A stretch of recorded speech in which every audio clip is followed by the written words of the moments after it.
¿Y si te dijeran que algunos de los mayores enigmas de la historia siguen sin resolverse, incluso después de siglos de investigaciones, documentos oficiales y confesiones?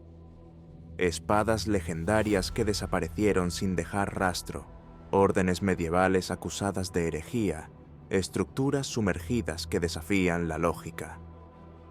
Lo que viene a continuación no aparece en los libros de historia.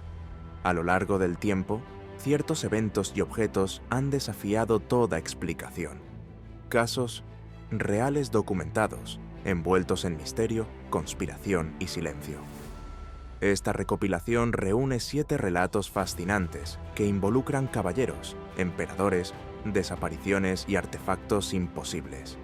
Algunos fueron silenciados, otros simplemente olvidados, pero todos comparten un detalle inquietante. Hasta hoy, nadie ha podido resolverlos con certeza.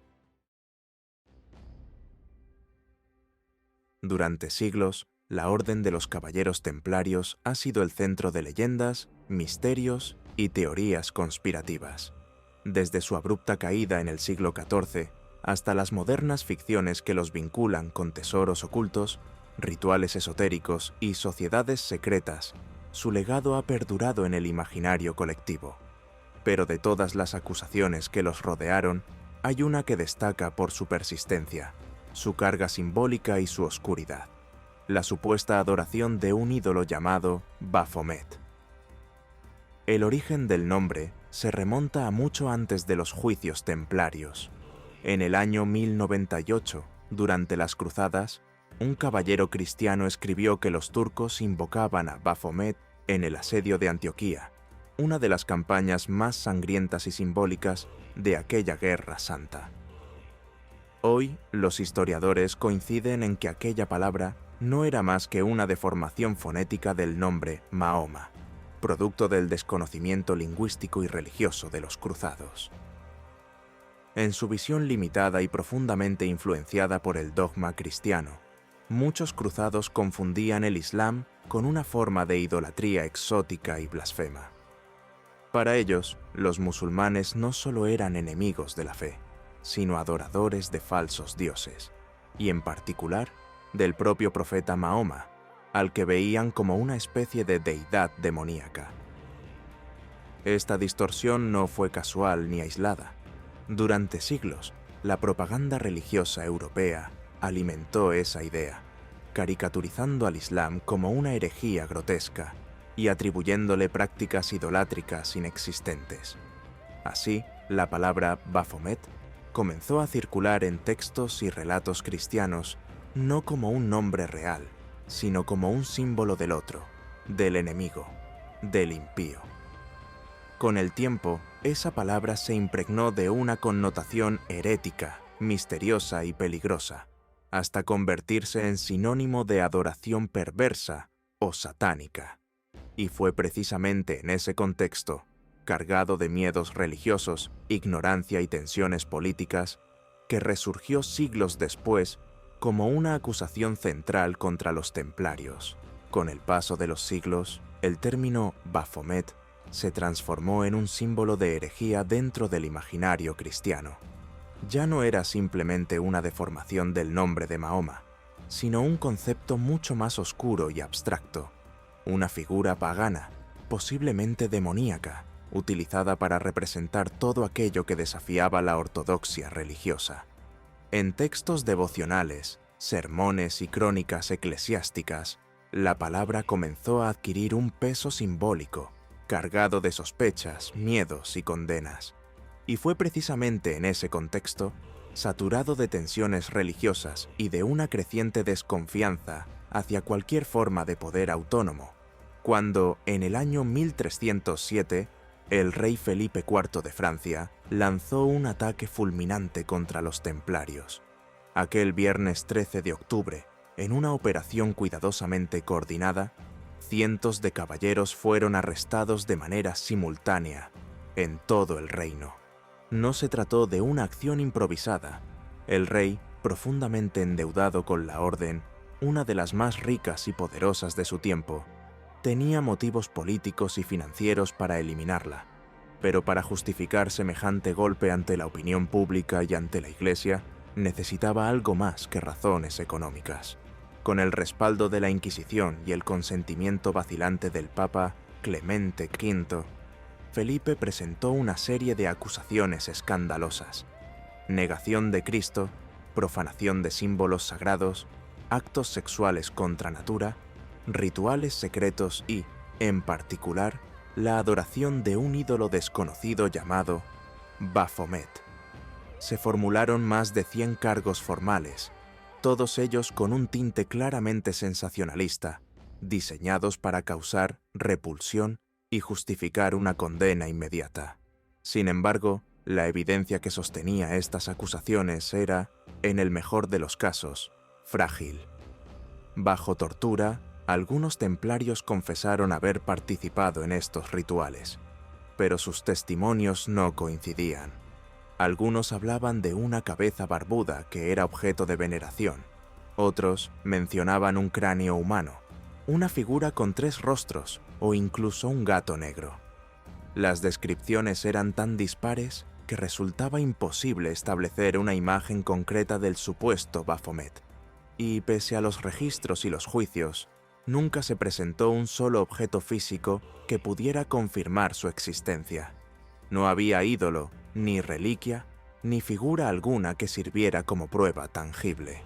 Más curioso aún es el hecho de que el nombre Baphomet no aparecía en las órdenes de arresto originales, ni en los documentos papales iniciales. Fue una palabra que surgió más tarde, durante los interrogatorios, como si hubiera sido introducida deliberadamente por los inquisidores. Algunos investigadores sostienen que, en muchos casos, las preguntas eran dirigidas de forma tal que inducían respuestas específicas. Es decir, no se trataba de una confesión espontánea, sino de una construcción forzada, nacida del temor, del dolor físico y de las expectativas del tribunal. De los más de 230 templarios interrogados en París, solo 12, menos del 5%, mencionaron algo relacionado con Baphomet. Esta cifra es reveladora. Incluso bajo condiciones extremas de presión psicológica y tortura física, la mayoría de los caballeros no confirmó la existencia del ídolo, y aquellos que sí lo hicieron ofrecieron versiones tan dispares y contradictorias que resultaba difícil sostener la validez de sus testimonios. Sin embargo, los inquisidores no vieron en esta escasez de pruebas una señal de inocencia. Al contrario, interpretaron el silencio como un indicio aún más siniestro. Según ellos, el ídolo debía ser tan sagrado y tan central en la devoción secreta de los templarios que ni siquiera el tormento físico lograba hacerlos confesar del todo. Esa lógica invertida, donde la ausencia de pruebas se transformaba en evidencia, fue característica de muchos procesos inquisitoriales de la época. Y aunque los métodos eran conocidos y temidos, el prestigio de los templarios no fue suficiente para protegerlos. Muchos de los caballeros que inicialmente habían confesado se retractaron tan pronto cesaron las torturas. Alegaron haber dicho lo que sus interrogadores querían oír, con tal de poner fin al sufrimiento. Las retractaciones, sin embargo, fueron desoídas. En un clima de sospecha orquestado desde el poder, el valor de la verdad era relativo. Incluso en su tiempo, muchas voces dudaron de las acusaciones más extravagantes. Intelectuales, cronistas e incluso figuras de la Iglesia miraron con escepticismo el relato oficial. El propio Papa Clemente V, aunque había cedido a la presión del rey Felipe IV, mostró reticencias ante las declaraciones más extremas, no por un gesto de valentía, sino por una conciencia incómoda de que se estaba participando en una injusticia. Fuera de Francia, los resultados de las investigaciones fueron muy distintos. En lugares como Inglaterra, Portugal, Italia y el Sacro Imperio Romano Germánico, los juicios a los templarios concluyeron sin hallar evidencias serias de herejía. La mayoría de los caballeros fueron absueltos o recibieron sanciones leves, orientadas más a una formalidad canónica que a una verdadera condena. Pero en Francia, La voluntad del rey pesaba más que cualquier verdad judicial o teológica. Felipe el IV no solo buscaba acabar con una orden que consideraba una amenaza a su autoridad, también necesitaba justificar ante el pueblo y ante la Iglesia la apropiación de sus bienes.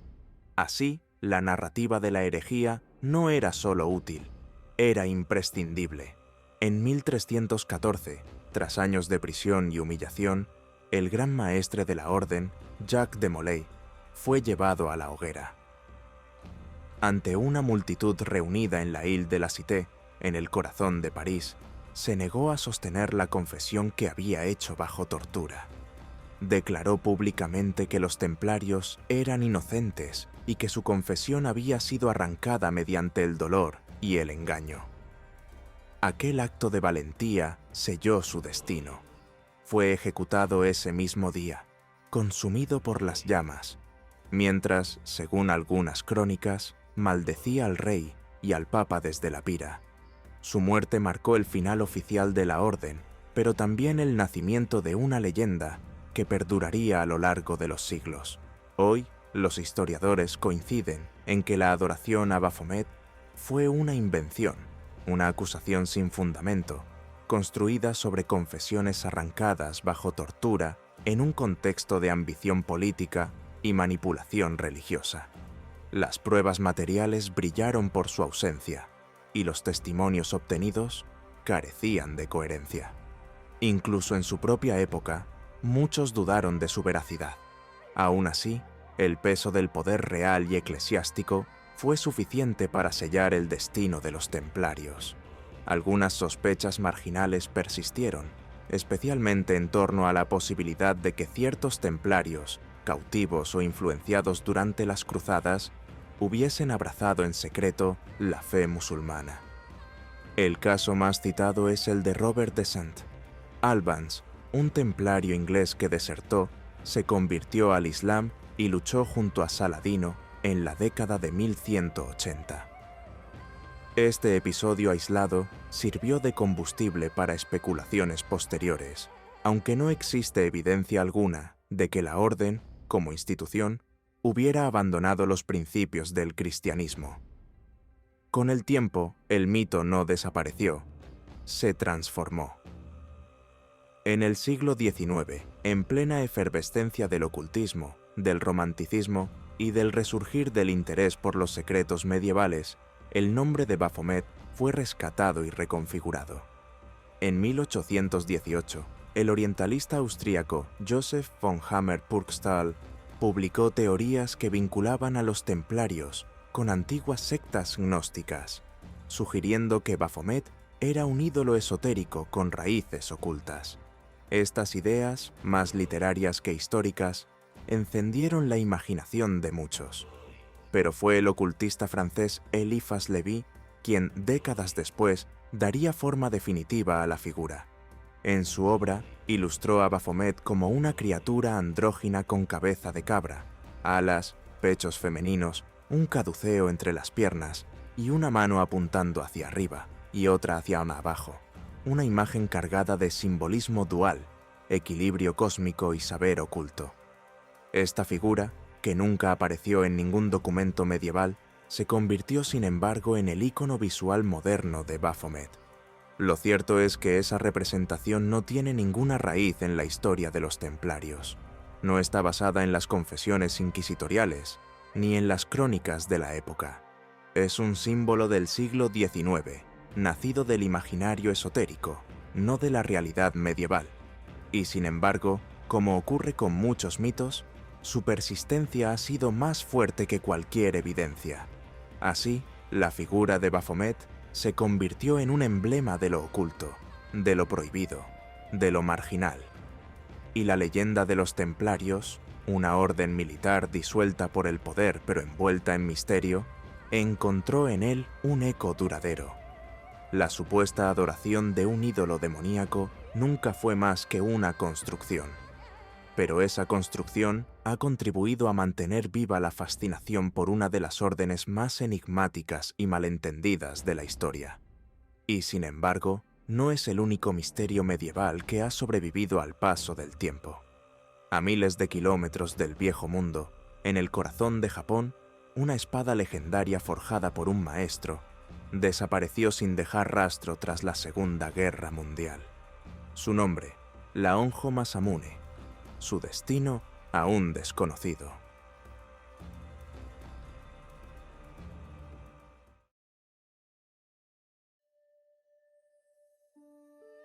En la historia del Japón feudal, pocas armas han alcanzado el estatus casi mítico de la Honjo Masamune. Forjada por el legendario maestro Goro Nyudo Masamune entre los siglos XIII y XIV, esta katana no solo representaba lo más alto del arte de la forja japonesa, sino que también se convirtió en un símbolo tangible del poder político, la legitimidad dinástica y la continuidad espiritual del shogunato Tokugawa. Fue una espada excepcional, admirada no solo por su resistencia y filo incomparables, sino también por la belleza de su diseño, la sutileza de su templado y la mística que la rodeaba. Para muchos, la Honjo Masamune no era solo una obra de arte o un instrumento de guerra, sino un objeto casi sagrado. Una pieza única que encarnaba el alma del guerrero y el ideal del bushido. La espada debe su nombre a un episodio particularmente violento durante el periodo Sengoku, también conocido como la Era de los Estados en Guerra, un tiempo de constante conflicto interno en Japón. En el año 1561, el general Hanjo Shigenaga participaba en una feroz batalla cuando fue atacado por un enemigo armado con una hoja de poder inusual. El golpe fue tan brutal que partió su casco en dos. Milagrosamente, Shigenaga sobrevivió. No solo resistió el ataque, sino que logró derrotar a su agresor. Como botín de guerra, tomó la espada que casi le había costado la vida. Aquel arma impresionante resultó ser una obra de Masamune, y desde entonces fue conocida como la Honjo Masamune, en honor al general que la había ganado con sangre. Consciente de su valor, Shigenaga decidió, años después, vender la espada a la familia Toyotomi, una de las casas más influyentes de su tiempo, pero la Honjo Masamune no se detendría allí. Tras la caída del clan Toyotomi, la espada pasó a manos de Tokugawa Ieyasu, fundador del shogunato Tokugawa y figura clave en la unificación de Japón. Ieyasu, un estratega implacable y visionario, entendió el poder simbólico de la espada. No era solo una katana legendaria, era una reliquia capaz de legitimar su nueva dinastía. Así, la Honjo Masamune fue incorporada al conjunto de tesoros hereditarios del clan Tokugawa.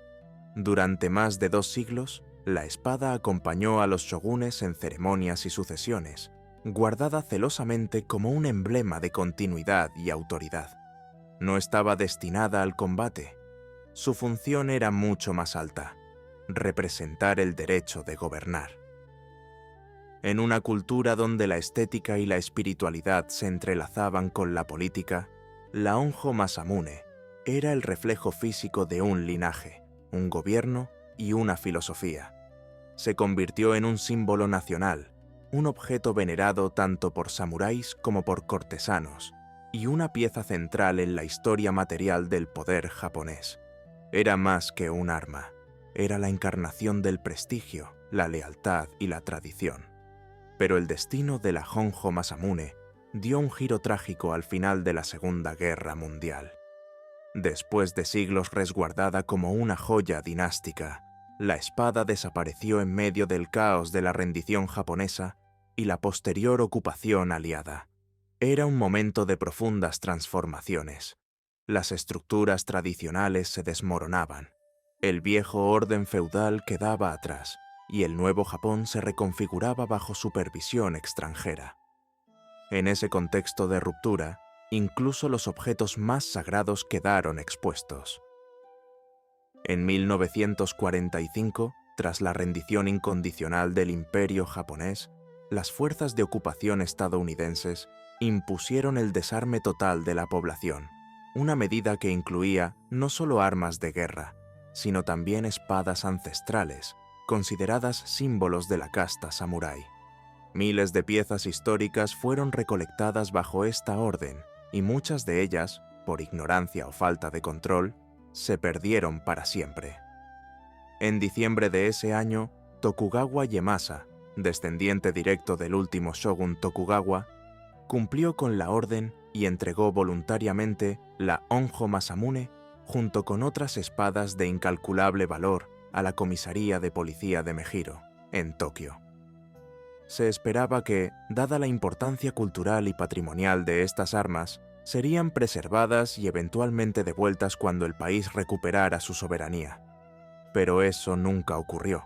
En enero de 1946, las espadas fueron entregadas por la policía japonesa a un oficial estadounidense de la Comisión de Liquidación de Bienes Extranjeros, una entidad encargada de gestionar propiedades entregadas por el gobierno y particulares.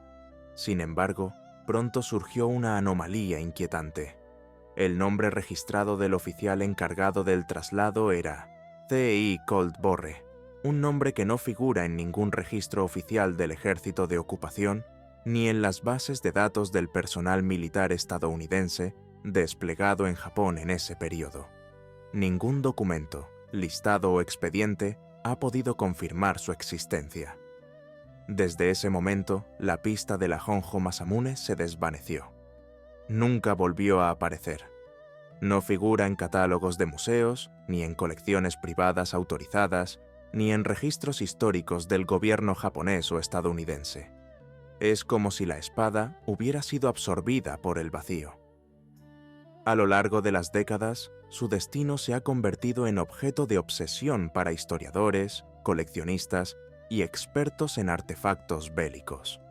Su desaparición no solo representa la pérdida de una obra maestra de la forja japonesa, sino también un golpe al patrimonio cultural de toda una nación. La Honjo Masamune, que había sobrevivido guerras, transiciones dinásticas y siglos de historia turbulenta, fue tragada por la niebla de la posguerra sin dejar rastro. Y desde entonces, su paradero es uno de los mayores misterios del mundo de las reliquias. Algunos creen que la Honjo Masamune fue destruida por error, víctima de la desorganización y la falta de sensibilidad cultural que marcaron muchas de las acciones de la posguerra. Junto con miles de otras espadas entregadas por antiguos samuráis, aristócratas y coleccionistas, pudo haber sido arrojada al mar o fundida como simple chatarra, considerada apenas una arma más en una nación vencida. Esta teoría, aunque trágica, es plausible. Muchas piezas históricas de gran valor corrieron esa misma suerte, eliminadas sin distinción en el afán de desmilitarizar completamente a Japón. Otros sostienen que Cold-Borre nunca existió como tal, y que fue un nombre falso utilizado por alguien que comprendía perfectamente lo que tenía entre manos. Esta persona, ya sea un oficial estadounidense o un intermediario japonés, pudo haber sustraído la espada con la intención de conservarla como botín de guerra. En aquella época, era común que soldados aliados llevaran armas como recuerdos, y aunque la Honjo Masamune no era una hoja cualquiera, su importancia pudo haber sido ignorada, o precisamente lo contrario. Otra hipótesis plantea que toda la historia del oficial fue fabricada por un miembro de la propia policía japonesa. En este escenario, alguien habría notado el valor de las espadas entregadas, especialmente de la Honjo Masamune, y aprovechado la confusión del momento para encubrir un robo deliberado. El supuesto Cold-Borre habría sido una invención para justificar la desaparición y desviar futuras investigaciones. El nombre, aparentemente anglosajón, era tan extraño que algunos expertos lo consideran producto de una mala interpretación de los nombres estadounidenses por parte de un japonés poco familiarizado con el idioma. Con el paso del tiempo, las teorías se han vuelto más creativas, incluso poéticas.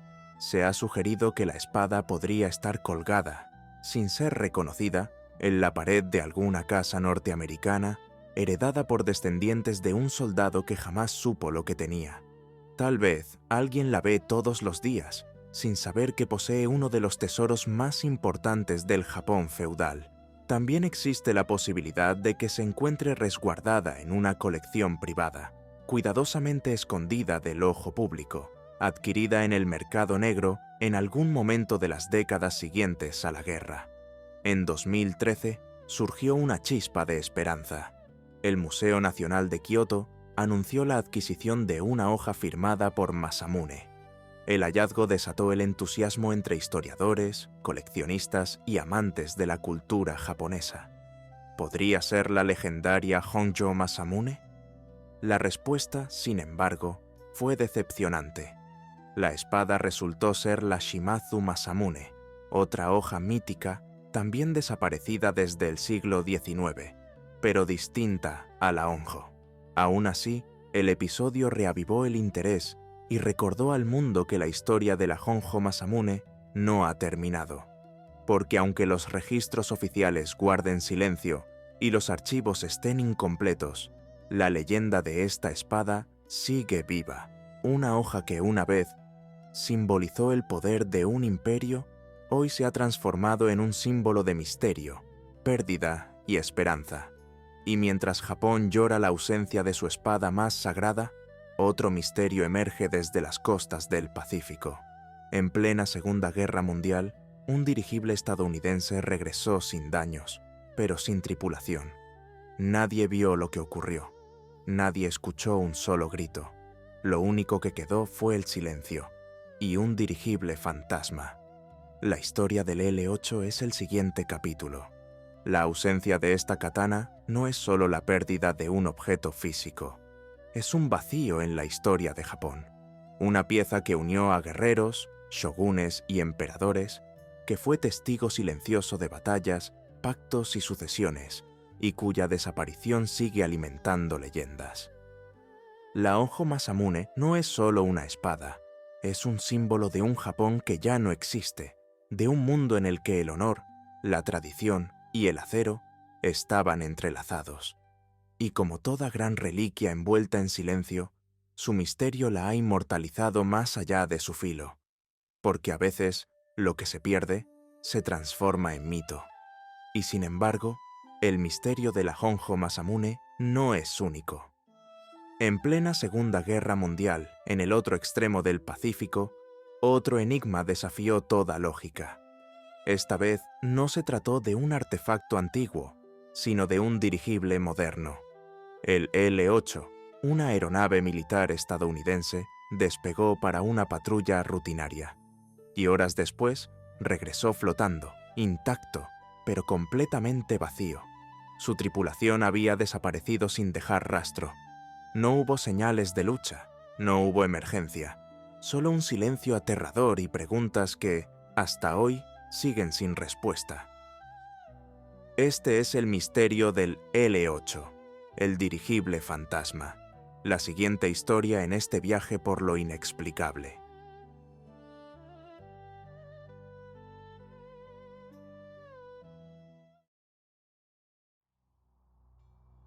Era una mañana tranquila del 16 de agosto de 1942.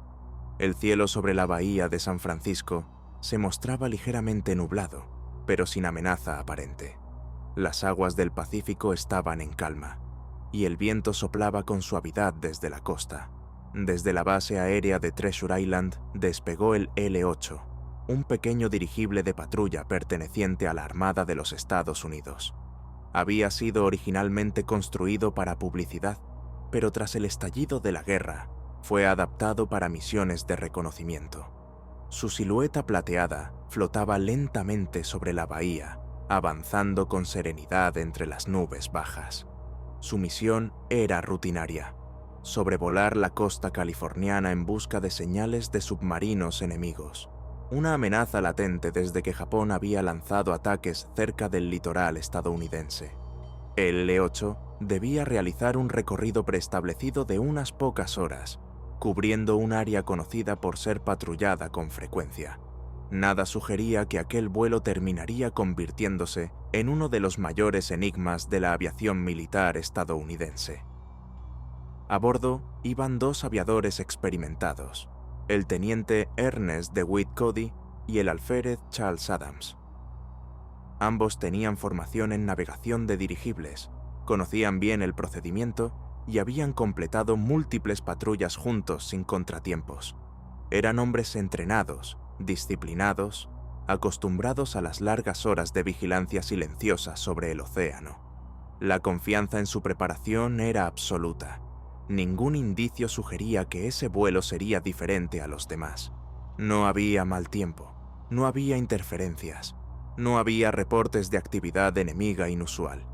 Pero ese día, algo ocurrió en el aire, algo que nunca llegó a explicarse. A las 6:03 de la mañana, el L-8 despegó sin problemas.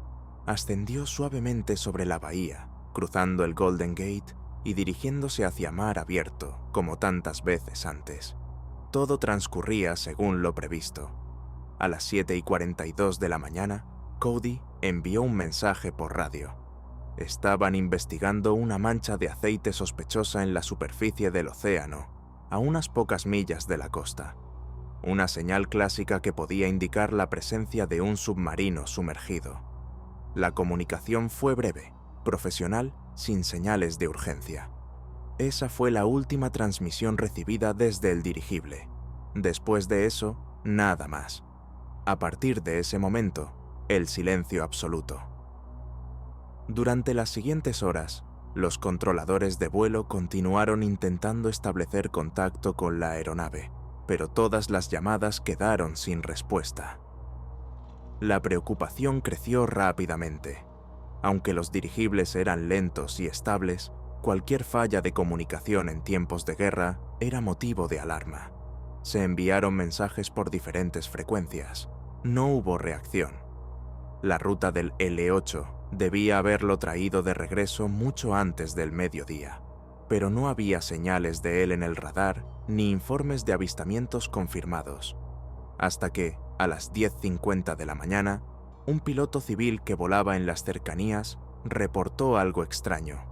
El L-8 se encontraba sobrevolando el área del Golden Gate, volando a baja altitud y con movimientos erráticos, como si no estuviera siendo controlado. Lo que se vio a continuación fue aún más desconcertante. El dirigible descendió lentamente sobre Ocean Beach, en la costa oeste de San Francisco. Tocó tierra suavemente, rozando la arena, como si alguien intentara un aterrizaje de emergencia, pero sin control total. Luego, sin detenerse por completo, el viento lo levantó de nuevo. La aeronave volvió a elevarse con la brisa costera y comenzó a flotar tierra adentro. Su vuelo era lento, perezoso, como el de un globo sin dirección. Era evidente que no respondía el ELCOA a ninguna instrucción, pero tampoco parecía dañado. Pasaron solo unos minutos antes de que cruzara los límites de la ciudad y comenzara a perder altitud de manera constante. Finalmente, el L-8 descendió sobre Daly City, un suburbio al sur de San Francisco. Allí, ante la mirada atónita de vecinos y transeúntes, el dirigible se estrelló suavemente contra el suelo, entre casas residenciales. El impacto fue leve, no hubo explosión ni fuego. La estructura permanecía en buen estado. Las hélices estaban inmóviles, pero intactas. El accidente no causó daños materiales significativos. Todo parecía extrañamente normal. Pero lo que los rescatistas encontraron al acercarse fue cualquier cosa menos normal. La puerta de la cabina colgaba abierta. Dentro no había señales de lucha, ni de agitación, ni de pánico. El interior del dirigible estaba en perfecto orden. Los mapas de navegación estaban desplegados sobre la mesa. Los paracaídas seguían en su sitio, sin utilizar. El sistema de radio funcionaba. El motor no mostraba fallos mecánicos. No había manchas de sangre, ni objetos fuera de lugar. Solo faltaba una cosa. Los dos tripulantes, el teniente Cody y el alférez Adams, habían desaparecido, sin dejar rastro, sin testigos, sin ninguna señal de qué había ocurrido con ellos. Era como si el L-8 hubiese regresado solo, guiado por el viento, tras haber perdido su alma. La desaparición de los dos aviadores desató una investigación inmediata por parte de la Armada de los Estados Unidos. Lo ocurrido era simplemente inaceptable para el contexto militar del momento. Una aeronave de patrulla que regresa sola, sin signos de daño y sin su tripulación. El misterio no solo ponía en duda la seguridad de las operaciones aéreas, sino que abría paso a temores mucho más profundos en plena Segunda Guerra Mundial. Sabotaje, espionaje, incluso un ataque encubierto. Los investigadores comenzaron por lo más evidente: examinar el L-8. Revisaron minuciosamente la cabina, el sistema de comunicación, el panel de instrumentos y los compartimentos internos. Todo estaba en orden. El combustible no se había agotado, la radio funcionaba perfectamente y no había señales de avería en los controles. Tampoco se encontraron fallos en las hélices o en la estructura del dirigible. Los técnicos concluyeron que la aeronave estaba en condiciones óptimas de vuelo, como si hubiese sido pilotada normalmente, hasta que dejó de estarlo. Luego se analizó el entorno. Se desplegaron patrullas en la costa y se inspeccionaron las aguas cercanas al lugar donde se había reportado la mancha de aceite. Buceadores peinaron el fondo marino en busca de restos humanos, chalecos salvavidas, objetos personales, cualquier cosa que pudiera ofrecer una pista. No encontraron nada. La superficie estaba limpia, sin señales de caída o de impacto. Tampoco había restos de un posible submarino enemigo. La mancha de aceite, si había existido, se desvaneció con las mareas. El punto más inquietante era que no había razones prácticas para que ambos tripulantes abandonaran la aeronave en pleno vuelo. No se había activado ningún protocolo de emergencia. No hubo mensajes de auxilio. Los paracaídas permanecían en su lugar. Las escotillas estaban cerradas, excepto la puerta lateral, que colgaba abierta, como si alguien la hubiese dejado así al salir. Pero, ¿salir a dónde? ¿Y por qué? La teoría oficial más aceptada sugirió que uno de los hombres pudo haber abierto la puerta para asomarse o investigar visualmente la supuesta mancha de aceite, y que accidentalmente cayó al mar. El otro, al intentar rescatarlo, habría corrido la misma suerte, pero esta versión no resolvía varias incógnitas clave. ¿Por qué ninguno usó un salvavidas? ¿Cómo fue posible que nadie en la costa viera u oyera algo? ¿Y por qué no quedaron rastros físicos de ningún tipo? A medida que pasaban los días, la prensa comenzó a llamar al caso el misterio del dirigible fantasma. Era una historia demasiado extraña incluso para los estándares de una guerra mundial. Un aparato que flota solo sobre una ciudad, aterriza sin control y revela una cabina vacía, sin señales de conflicto ni accidente. Un relato digno de la ficción, pero con registros, fotos y documentos que certificaban cada detalle. El L-8 fue reparado y volvió al servicio, esta vez convertido en herramienta de entrenamiento. Pero tras el incidente, nunca volvió a volar con una tripulación humana. El aire que alguna vez sostuvo aquel dirigible parecía estar cargado de algo más que silencio. Hoy, más de 80 años después, el misterio permanece intacto. No hubo confesiones, no se recuperaron cuerpos, no surgieron nuevas pruebas. El caso sigue figurando como una de las desapariciones más inexplicables en la historia de la aviación naval. Y así como el cielo puede tragar a dos hombres sin dejar rastro, también la historia puede enterrar a un guerrero bajo siglos de olvido, salvo por un puñado de leyendas. En el corazón del Sacro Imperio Romano Germánico, un caballero desafió su destino tras perder una mano en batalla. En lugar de retirarse, regresó al combate, con una mano de hierro. La historia de Götz von Berlichingen es la próxima. En los campos de batalla del Sacro Imperio Romano Germánico, donde la guerra era ley y la lealtad cambiaba al ritmo de la pólvora, vivió un hombre que se negó a aceptar los límites del cuerpo. Su nombre era Götz von Berlichingen. Noble, guerrero y figura casi legendaria, no fue recordado solo por sus hazañas militares, sino por una particularidad que lo definió para siempre: una mano de hierro. Nacido alrededor de 1480, en el seno de una familia noble de la región de Franconia, en lo que hoy es Baden-Württemberg, Alemania, Götz creció en un mundo marcado por pequeñas guerras, disputas entre clanes y continuas escaramuzas feudales. La nobleza, fragmentada en innumerables casas y señoríos, se enfrentaba constantemente por tierras, privilegios o antiguos agravios. La ley era flexible, y la espada muchas veces hablaba más fuerte que los decretos imperiales. En ese contexto, Götz se formó como guerrero desde temprana edad. Desde joven sirvió bajo diferentes señores, como tantos caballeros imperiales de su tiempo, aprendiendo no solo el arte de la guerra, sino también los códigos de honor, el lenguaje de las cortes y las estrategias para sobrevivir en un sistema donde la fuerza era moneda corriente. A los 17 años ya estaba combatiendo, y para 1497 servía al margrave Federico de Brandeburgo-Ansbach. Era un soldado valiente, de carácter indomable, respetado por sus compañeros y temido por sus enemigos. Más tarde, lucharía también bajo el emperador Maximiliano I, en campañas que extendieron su fama más allá de las fronteras de su tierra natal. Pero Götz no estaba hecho para la obediencia permanente. Su temperamento independiente chocaba con la rigidez de las jerarquías militares tradicionales.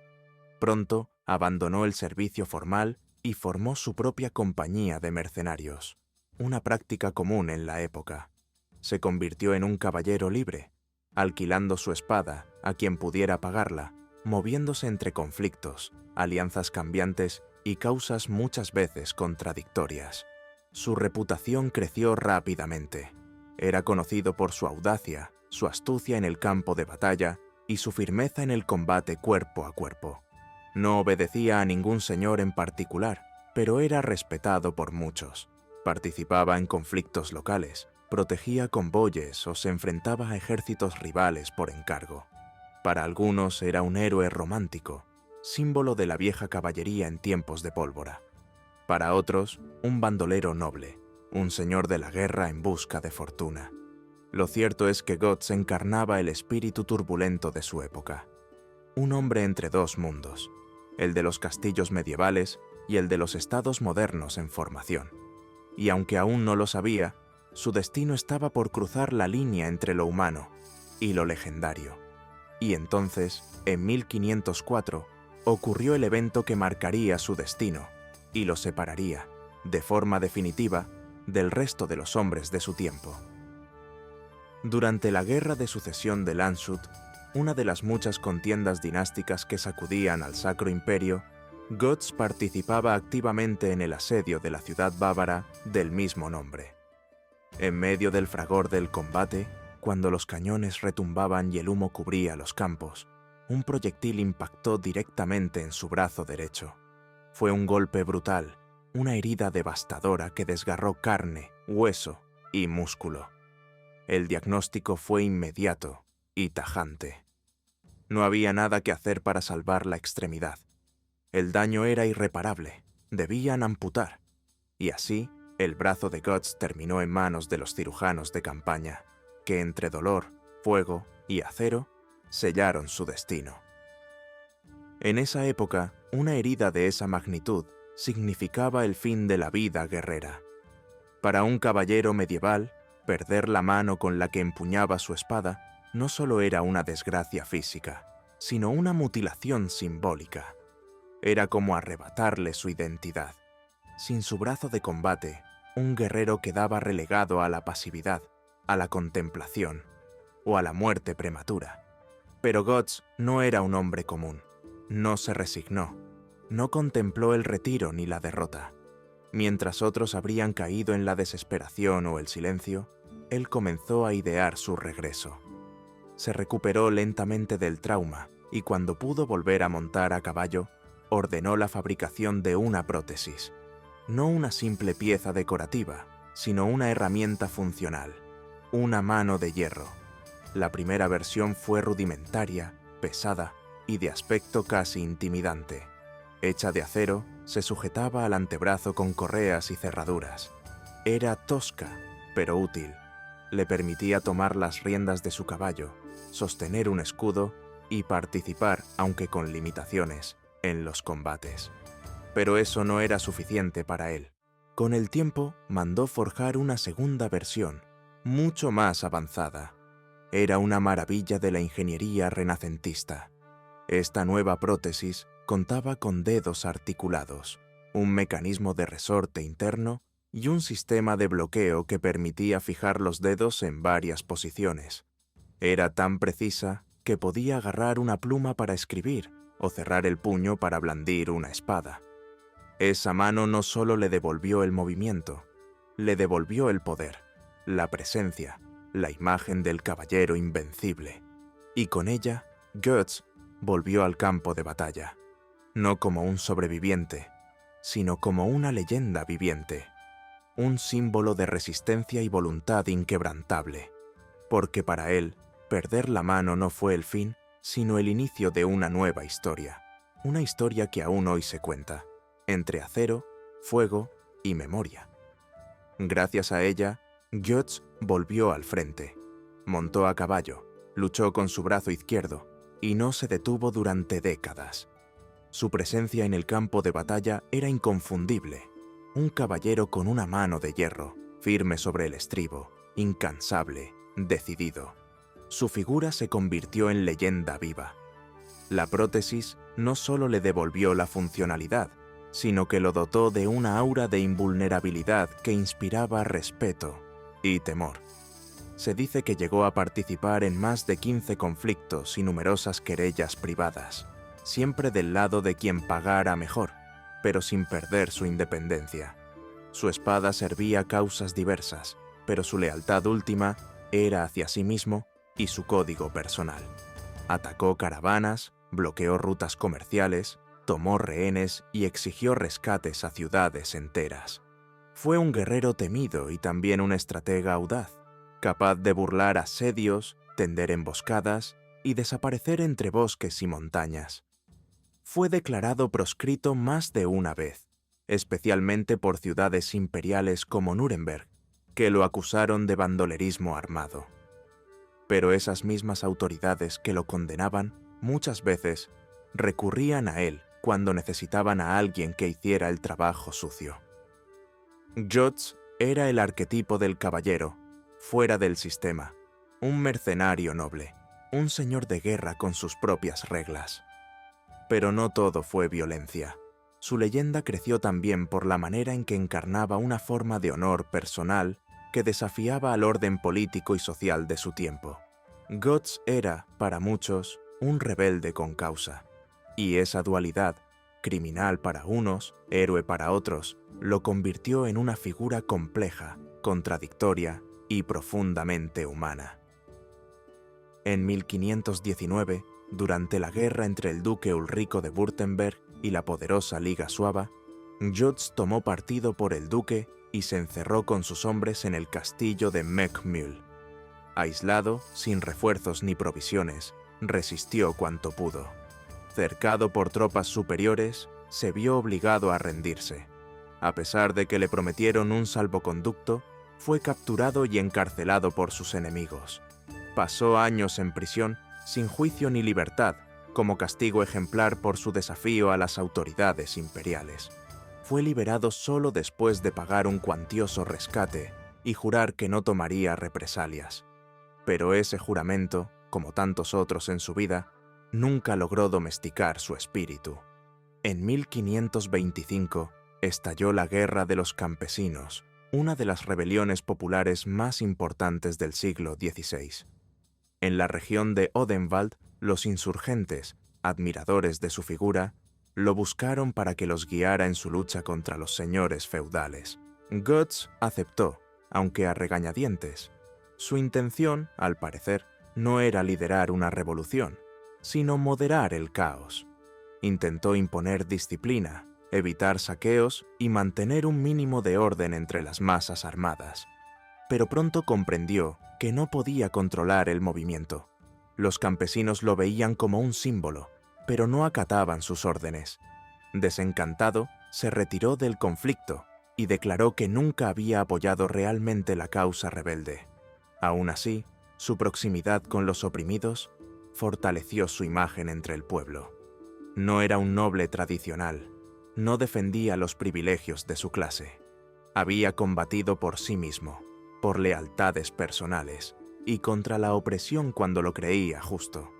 En tiempos donde los señores vivían en torres inaccesibles, Götz caminaba entre el polvo, la sangre y la gente.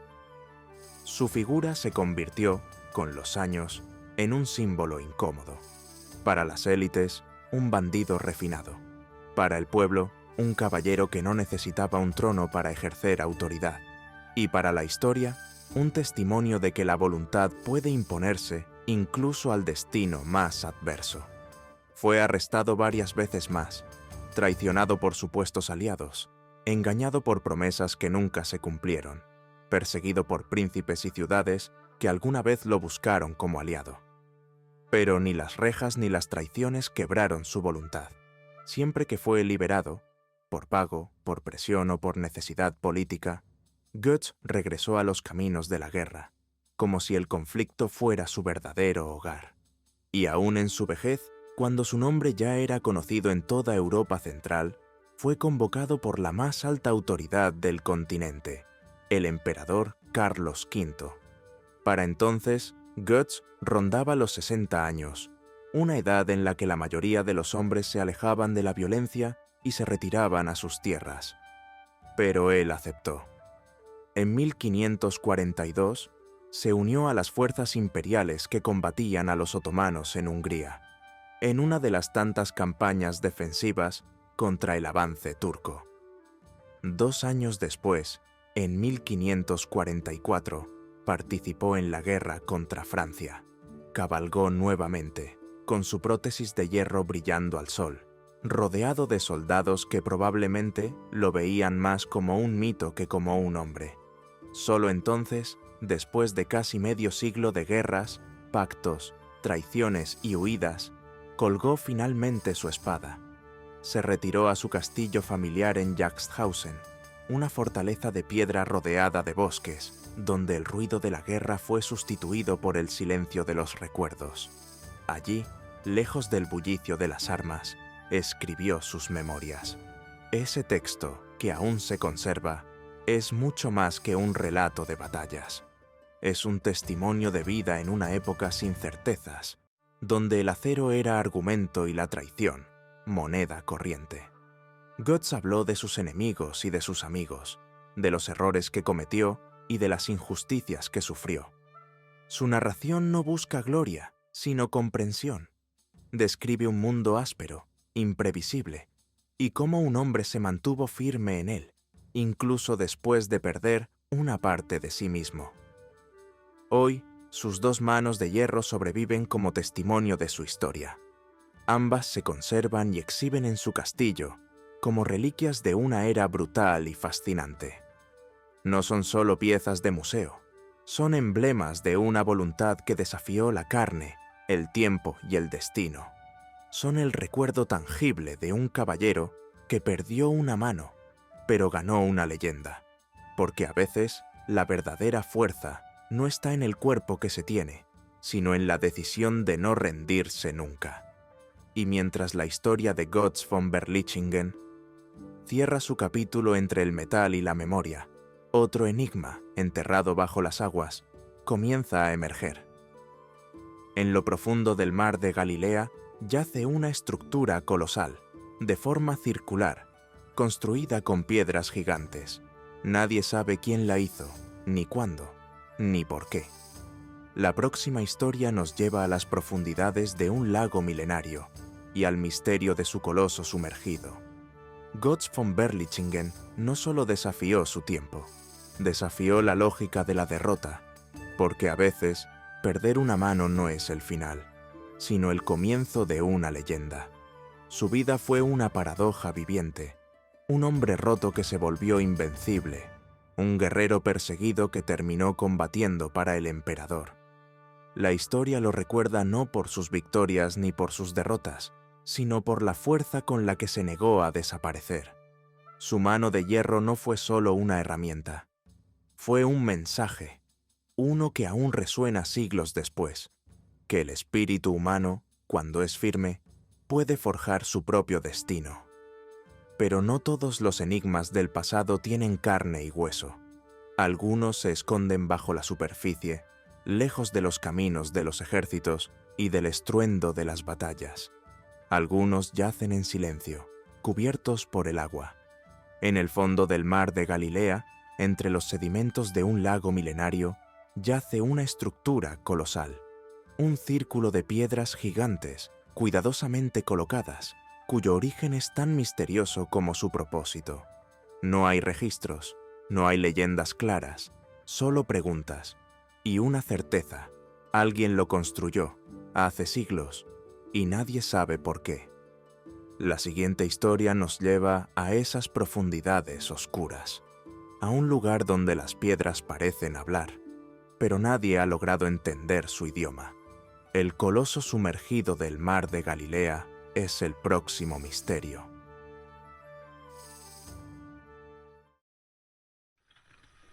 En el norte de Israel, rodeado de colinas, historia antigua y silencio milenario, yace un lago que ha sido testigo de civilizaciones, batallas y milagros.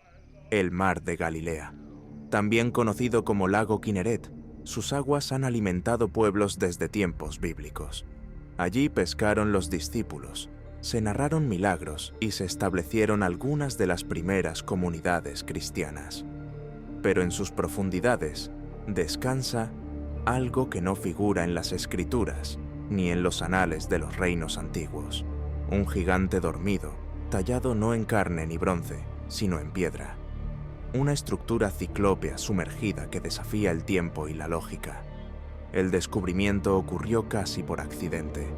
En 2003, un equipo de arqueólogos marinos realizaba un escaneo del fondo del lago, buscando patrones geológicos. El objetivo era cartografiar las irregularidades del lecho para entender su evolución. Pero lo que encontraron fue algo muy distinto. Una formación en forma de cono, perfectamente circular, compuesta por bloques de basalto de gran tamaño, cuidadosamente apilados unos sobre otros. A simple vista, no parecía obra de la erosión ni de la actividad volcánica. Había simetría, había orden, había propósito. La estructura medía cerca de 70 metros de diámetro y más de 10 metros de altura. Para ponerlo en perspectiva, es más ancha que un avión Boeing 747 y tan alta como un edificio de 3 pisos. Y sin embargo, no existía ningún registro, ni antiguo ni moderno, que hablara de su construcción. No había leyendas locales, no había relatos históricos, nada. No era natural, eso estaba claro. Las piedras no estaban colocadas al azar, formaban un patrón, un diseño, una intención. Y sin embargo, nadie sabía quién la construyó, ni cuándo, ni para qué. Los bloques de basalto, algunos de más de 1 metro de largo, habían sido transportados y alineados con precisión. No había mortero ni argamasa. El peso de las piedras y su disposición mantenían la estructura firme. Algunas teorías sugieren que pudo tratarse de una tumba o un monumento ceremonial. Otras plantean que quizá fue una especie de plataforma elevada, usada para rituales o para marcar eventos astronómicos. Pero sin objetos arqueológicos, sin restos humanos ni artefactos, cualquier afirmación es solo una conjetura. La gran pregunta sigue sin respuesta. ¿Cómo fue posible que una construcción de tal magnitud permaneciera oculta durante tanto tiempo, sin dejar rastro en la superficie, sin inspirar leyendas, sin provocar exploraciones? La estructura permanece allí, sumergida y silenciosa, como si esperara ser descubierta de verdad, como si, en su mutismo pétreo, contuviera un mensaje antiguo, uno que aún no estamos listos para descifrar. Algunos estudios sugirieron que la estructura podía tener entre 2000 y 12.000 años de antigüedad, pero esa amplitud en la datación solo reforzaba el misterio. Si se encontraba en el extremo más reciente de ese rango, podría atribuirse a alguna cultura semítica o cananea, aunque ninguna conocida en la región había dejado evidencia de una construcción subacuática de semejante magnitud. Si, por el contrario, era más antigua, entonces nos situábamos en un periodo anterior a la invención de la escritura e incluso a los asentamientos agrícolas organizados, un tiempo donde las comunidades humanas apenas comenzaban a construir con piedra y aún no existían ciudades como tales. Esa posibilidad era desconcertante. Implicaba una organización social avanzada y una intención simbólica o ritual detrás de su construcción. Porque levantar una estructura así, con bloques de varias toneladas, requería no solo fuerza física, sino conocimiento técnico, planificación y un propósito compartido. Tampoco estaba claro si en su origen estaba sumergida. Las variaciones en el nivel del mar de Galilea a lo largo de los milenios son bien conocidas. Subidas y bajadas relacionadas con el clima, los movimientos tectónicos y la intervención humana. Es posible que, en su momento, esa colosal estructura estuviera completamente al descubierto, erguida sobre una llanura seca o junto a una ribera ahora sumergida. Tal vez era parte de un complejo más amplio, del cual ya no quedan rastros, pero también existe otra posibilidad, que haya sido construida en el agua de forma deliberada. Algunas culturas antiguas levantaban sus monumentos en lugares simbólicamente asociados con lo sagrado: fuentes, lagos, islas. El agua era, para muchas de ellas, una frontera entre el mundo de los vivos y el de los espíritus, entre lo terrenal y lo divino. Un círculo de piedra en medio de un lago podían haber sido un altar, un marcador estelar, un punto de reunión o un santuario oculto a la vista. La falta de restos orgánicos, madera, huesos, tejidos, impidió hasta ahora una datación por carbono. Y sin inscripciones, sin herramientas dejadas atrás, sin señales de vida alrededor, la estructura se presenta como una anomalía perfecta, demasiado grande para ignorarla, demasiado enigmática para explicarla. ¿Era un túmulo funerario? ¿Un altar olvidado? ¿Un templo sumergido por el tiempo? ¿Una señal para los dioses? ¿O un mensaje para los hombres del futuro? Las preguntas se multiplican, pero el fondo del lago permanece en silencio, como si el agua, que ha sepultado tantas verdades a lo largo de la historia, protegiera también este misterio de nosotros mismos. La complejidad de su construcción sugiere organización, planificación y un conocimiento técnico importante. No fue el resultado de un esfuerzo improvisado ni de una necesidad momentánea. Cada piedra colocada, cada capa superpuesta, habla de un propósito claro y de una comunidad que trabajó en conjunto durante largo tiempo. Pero si existió una cultura capaz de levantar semejante estructura, desapareció sin dejar rastro. Ningún poblado adyacente, ningún cementerio cercano, ninguna herramienta o artefacto asociado ha sido encontrado. Es como si su única huella hubiera sido esa mole de piedra, sumergida en el tiempo. Y así, el coloso de basalto sigue en silencio, oculto bajo las aguas del mar de Galilea. Apenas unos pocos buzos han descendido a verlo directamente. La profundidad, las condiciones del agua y la fragilidad de la estructura dificultan cualquier exploración prolongada.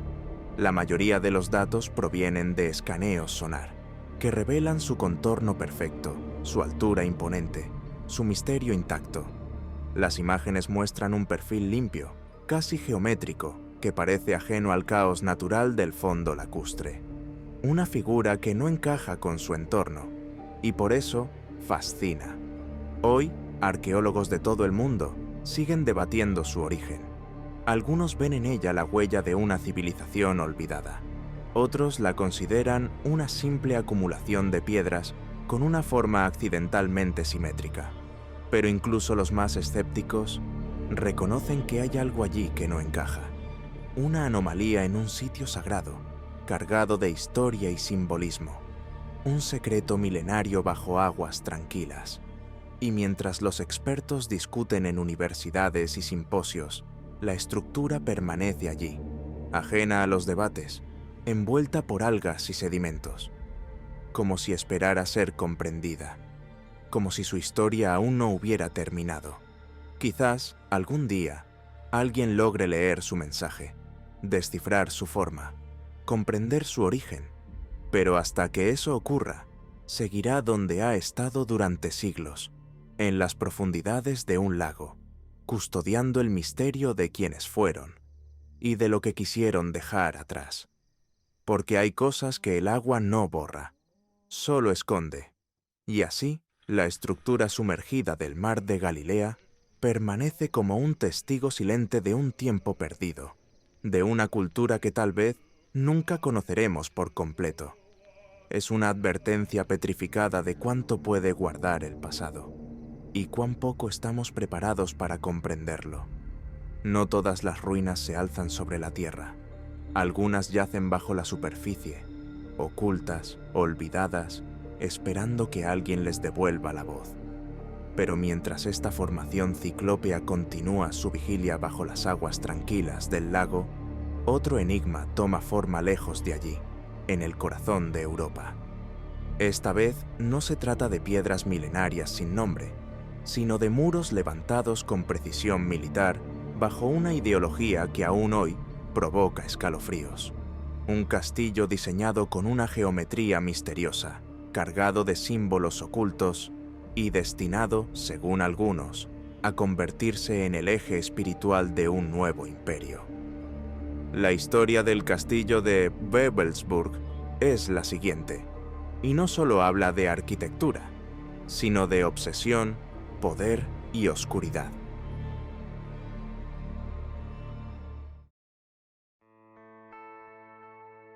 En lo alto de una colina del norte de Alemania, rodeado por un paisaje sereno de bosques y campos, se alza una fortaleza que, a simple vista, parece salida de un cuento medieval. El castillo de Wewelsburg, con su planta triangular y sus torres imponentes, fue construido en el siglo XVII como residencia renacentista. Pero su historia más inquietante comenzó siglos después, cuando fue elegido por el régimen nazi para cumplir un propósito mucho más siniestro. A finales de la década de 1930, Heinrich Himmler, uno de los hombres más poderosos del Tercer Reich y líder de las temidas SS, descubrió Wewelsburg durante un viaje por Westfalia. No fue un hallazgo casual. Himmler estaba obsesionado con el ocultismo, la mitología germánica y la creación de una orden élite inspirada en los caballeros medievales. En Wewelsburg vio algo más que un castillo. Vio el futuro corazón espiritual del nazismo. Aquel lugar, dijo, tenía un poder especial.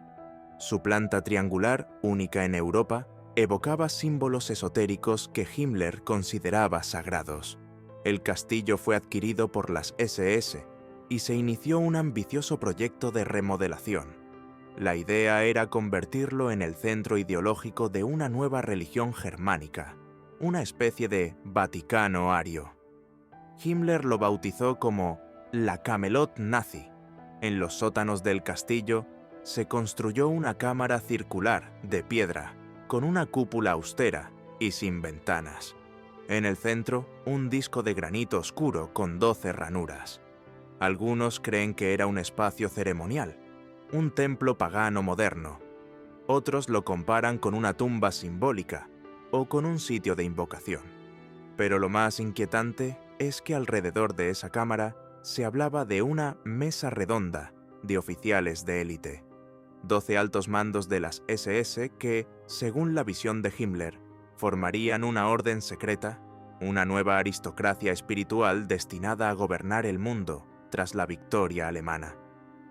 En la planta principal del castillo, otro símbolo inquietante.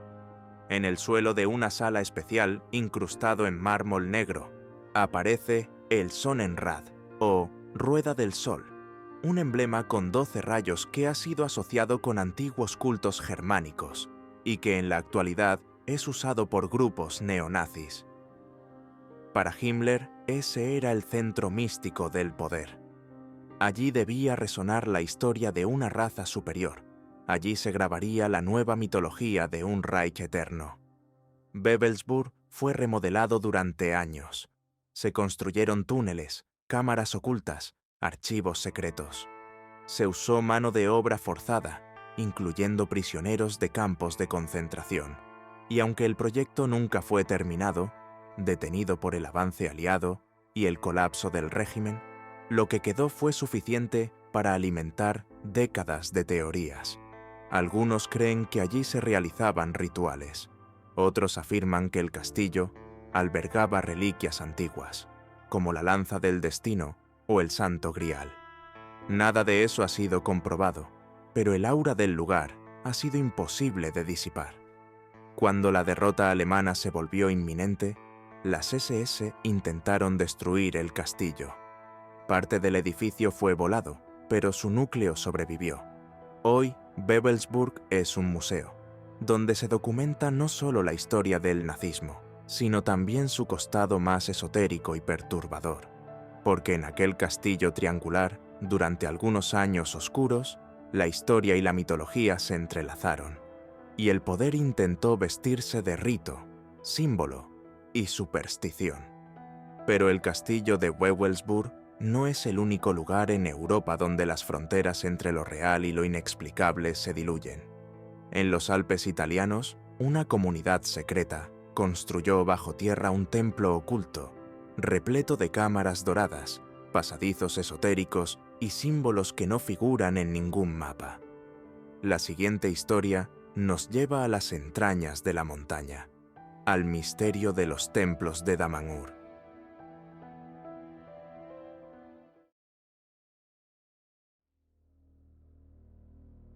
En el corazón de los Alpes italianos, donde los valles se estrechan y los bosques parecen custodiar secretos antiguos, se esconde uno de los lugares más sorprendentes y enigmáticos de Europa moderna.